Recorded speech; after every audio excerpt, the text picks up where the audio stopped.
Thiruvananthapuram Venjaramoodu കൂട്ടക്കൊലപാതക case പ്രതി അഫാൻ ലഹരി മരുന്ന് ഉപയോഗിച്ചിരുന്നുവെന്ന് പോലീസ്. ഇത് സ്ഥിരീകരിക്കാൻ പരിശോധന നടത്തും. ചികിത്സയ്ക്കായി മെഡിക്കൽ ബോർഡ് രൂപീകരിക്കാനും തീരുമാനമായി. പ്രതിയുടെ മാനസിക നില പരിശോധിക്കാനും അന്വേഷണ സംഘം തീരുമാനിച്ചു. കേസിൽ അന്വേഷണത്തിനായി 3 ഡിവൈഎസ്പിമാർ, 4 സിഐമാർ എന്നിവരടങ്ങിയ സംഘത്തെ നിയോഗിച്ചു. വിവരങ്ങളുമായി വിഷ്ണു കരുണാകരൻ ചേരുന്നുണ്ട്. വിഷ്ണു, കഴിഞ്ഞ ദിവസം ഏകദേശം ഈ ഒരു സമയത്തോടെ അഫാൻ എല്ലാ കൊലപാതകങ്ങളും നടത്തിയെന്നാണ് മനസ്സിലാക്കുന്നത്.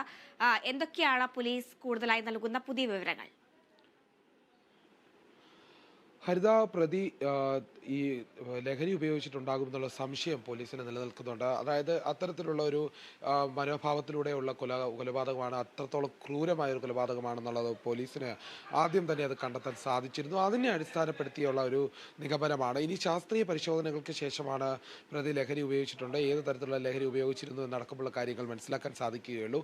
ഏതായാലും പ്രതിയെ ചോദ്യം ചെയ്തപ്പോൾ തന്നെ പ്രതി പറയുന്നത് സാമ്പത്തിക ബാധ്യതയെ തുടർന്നുള്ള കാര്യങ്ങളാണ്, അതുകൊണ്ടാണ് കൊലപാതകത്തിൽ കലാശിച്ചതെന്ന്. എന്നാൽ പോലീസ് ഇത് മുഖവരയ്ക്ക് എടുത്തിരുന്നില്ല. അതിനുശേഷം പോലീസ് വിശദമായി അന്വേഷിക്കുമ്പോൾ തന്നെ മനസ്സിലാക്കുന്നത് ഈ അഫാൻ കൊലപാതകം നടത്താനുള്ള കാരണം നിരവധിയാണ്. അതായത് പണത്തിൻ്റെ ആവശ്യത്തിനായി തന്നെ മുത്തശ്ശിയോട് മാല പണയം വയ്ക്കാൻ ചോദിച്ചിരുന്നു. അത് നൽകാത്തതിൻ്റെ അരിശമാകാം മുത്തശ്ശിയെ കൊലപ്പെടുത്താനുള്ള സാധ്യത.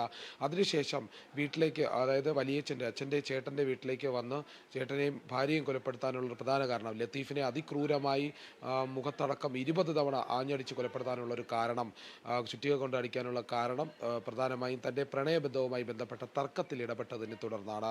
അത് ഇഷ്ടപ്പെടാത്ത രീതിയിലുള്ള അഭിപ്രായങ്ങൾ ഉയർന്നു വന്നത്. ഇന്നലെ രാവിലെ 10 മണിയോടെ തന്നെ ലത്തീഫ് വീട്ടിൽ എത്തിയിരുന്നു. അതിനുശേഷം ചർച്ചകൾ നടന്നു. അതിനുശേഷം ലത്തീഫിൻ്റെ പ്രതികരണങ്ങൾ അത് ഈ അഫാന് തൃപ്തികരമായിരുന്നില്ല. അതിൻ്റെ പ്രതികാരമാണെന്ന് ഒരു കണക്കൂട്ടൽ നിഗമനമുണ്ട്.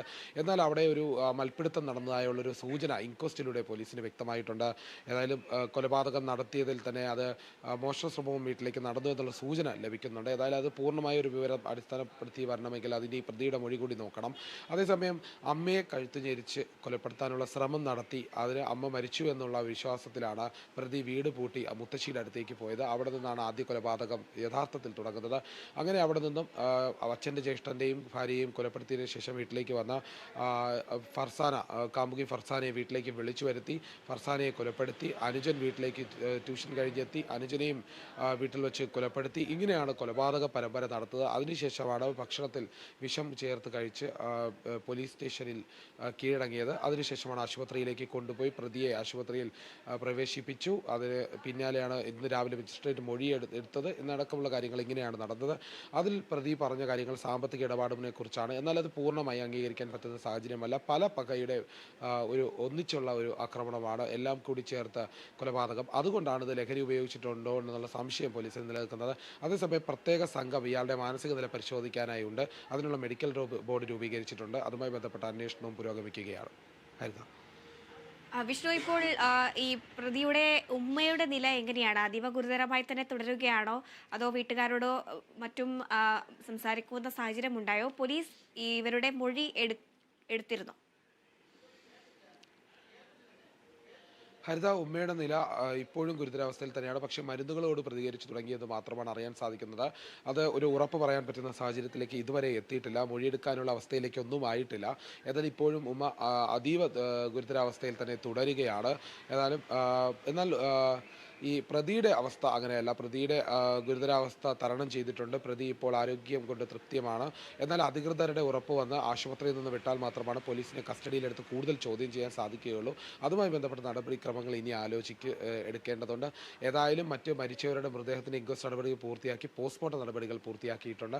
ഇനി മൃതദേഹം വിട്ടുകൊടുക്കുന്ന നടപടിയും സംസ്കാര ചടങ്ങുകളുമായി ബന്ധപ്പെട്ട കാര്യങ്ങളാണ് ഇനി അറിയാനുള്ളത്. അതോടൊപ്പം തന്നെ ഇനി മുന്നോട്ടുള്ള കേസിൻ്റെ നീക്കവും പോലീസ് അറിയിക്കാനുണ്ട്. ഹരിത. സംസ്കാര ചടങ്ങുകളൊക്കെ ഇന്നോടെ ആയിരിക്കുമെന്നാണ് അറിയാൻ സാധിക്കുന്നത്. അതേസമയം വിദേശത്തു നിന്ന് ഇവരുടെ അച്ഛൻ നാട്ടിലേക്ക് എത്താനുള്ള ഒരു സാധ്യതയുണ്ടോ?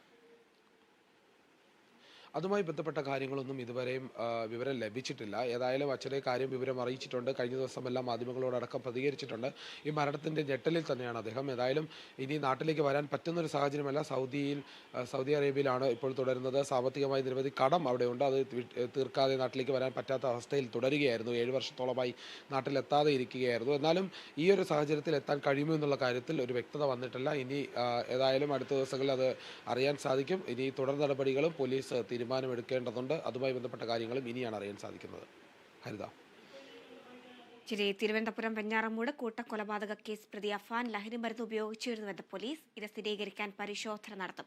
ചികിത്സക്കായി മെഡിക്കൽ ബോർഡ് രൂപീകരിക്കാനും തീരുമാനമായി. പ്രതിയുടെ മാനസിക നില പരിശോധിക്കാനും അന്വേഷണ സംഘം തീരുമാനിച്ചു.